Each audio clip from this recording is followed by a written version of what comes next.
সেভিংসের একটা প্রাকৃতিক উদাহরণ দিব আজকে।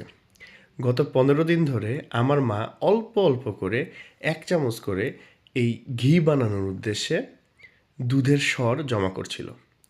যেটুক জমা হচ্ছিল প্রতিদিন সেটা যদি ময়লার বালতিতে ফেলা হয় সেটি খুঁজে পাওয়া যাবে না, বা আপনার প্লেটে নিয়ে আপনি যদি দেখেন হয়তোবা দেখা যাবে আপনার হাতের সাথে লেগেই হারিয়ে গেছে।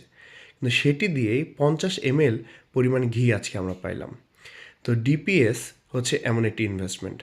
আপনার যদি না হয় আপনি দরকার হলে 100 টাকার ডিপিএস করেন, 250 টাকার ডিপিএস করেন, কিন্তু করেন, সেভ করেন। সেভ করাটা গুরুত্বপূর্ণ। এটি একটি অভ্যাস।